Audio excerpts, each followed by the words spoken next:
Welcome to Our Friend Productions. My name is Chris, and I am here playing Mighty Number 9. Now, I'm changing up the format a bit.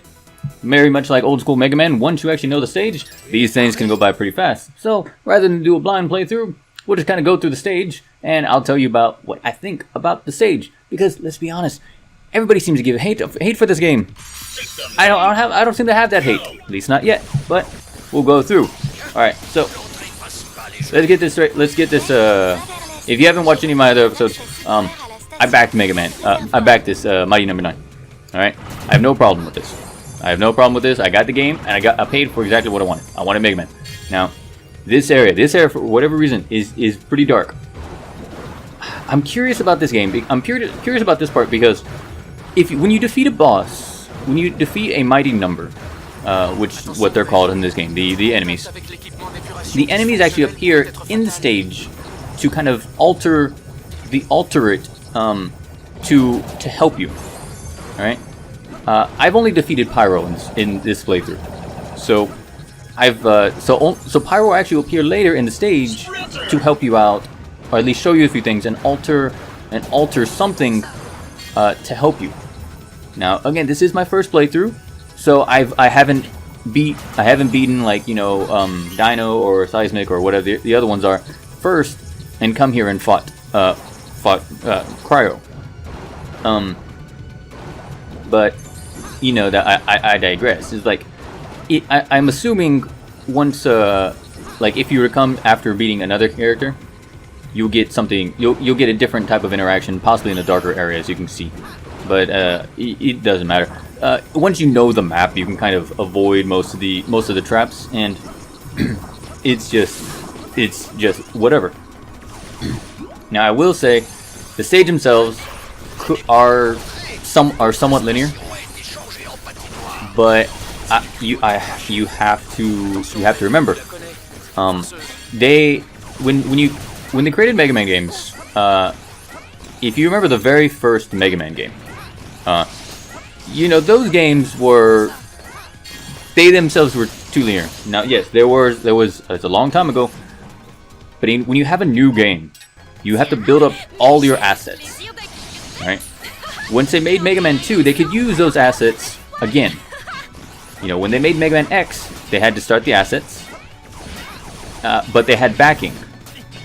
And when this game came out, it had people gave this game so much flack without giving giving credence to the fact that everything is brand new. There is no like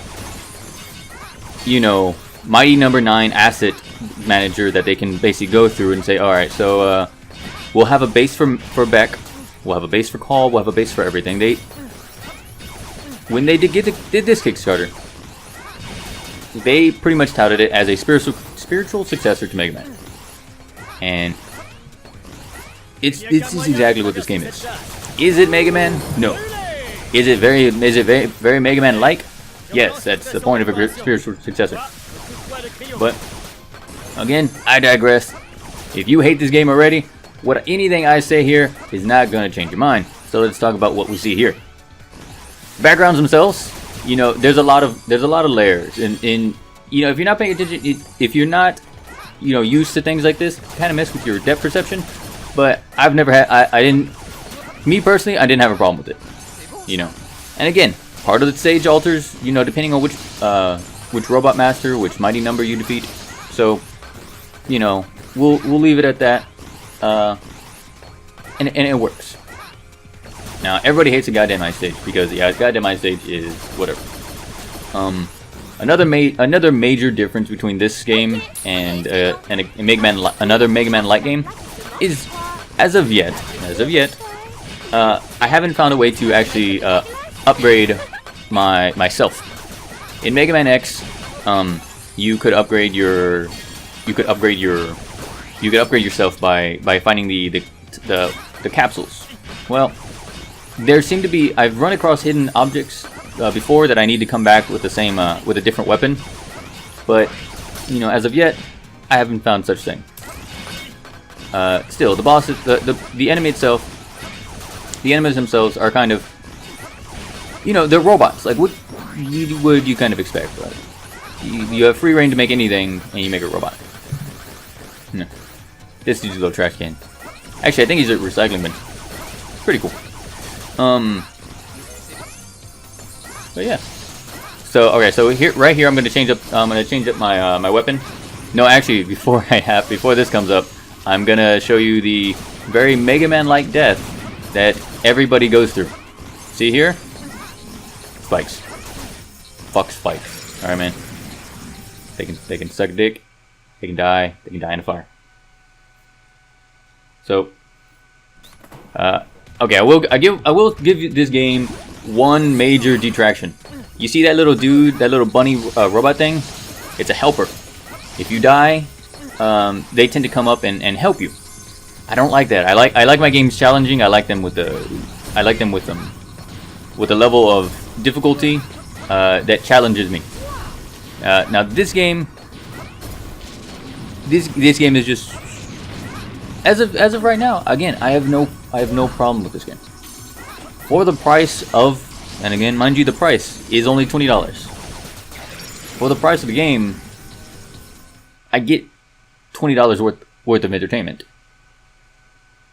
I have spent more money on Steam games that are still sitting in my library that I will never end up playing. And yeah. Again, this is anyways. So we're about to come up to a boss. We're about to avoid this thing. I don't very much like Mega Man, old school Mega Man. Like, you know, the placement of the enemies are destined, are determined by settings. So I mean, once you kind of know where they're at, you know, you're good. You don't have to worry about.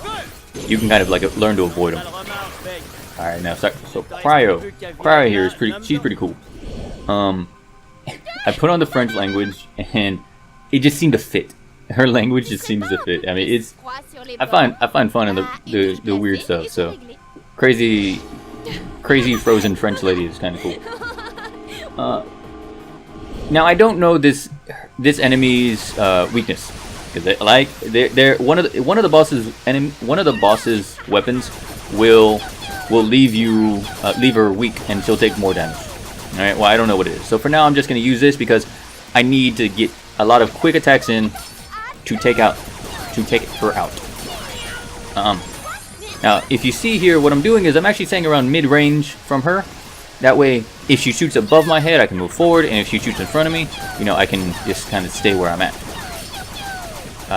Because each one of those things will cause her to become an ice brick, and that thing fucking hurts, man. This is actually the third time I came across her, and she can be annoying. Her frozen thing is just an arc attack. So I mean, you get the timing about it, and you can avoid it entirely. And look, the game is weird. All right, I'm gonna tell you this. Like, if you don't like this game, you don't have to like it. If you kickstarted the game and you again were not a fan of it because it's not whatever, it's like, it's cool. All right. But the game is not. This game. Let's be completely fair. This game is not bad. I have played far worse that looked better, and I have played far better that looked worse. All right. What could they have done? The amount that it took, like 4 million. I'll be honest. I don't know enough about game design and character creations, and the fact that they're doing a whole bunch of other stuff. That they're doing the another one like with red, or red whatever. It's kind of like a Mega Man Legends, but either way, like, was it too much? I don't know. I honestly don't know. I don't know enough about game design to really tell you. Alright, so as you can see, the boss itself is easy enough to take out. All you gotta do is kind of focus on distancing yourself and try not to be caught in her eyes, because her eyes just sucks. Either way, this is the Cryo stage for Mighty Number 9. I am Chris. Thank you for stopping by, and like, comment, favorite, do all the social stuff, because I'll miss you otherwise. Alright guys, later. Vas-y, choisis ta prochaine. Pas vrai. trace line. Oh god! Who did it? Oh god, that guy! Oh, you did it! Calm down! Jesus Christ! Oh god, I remember this guy. This guy was in the old games.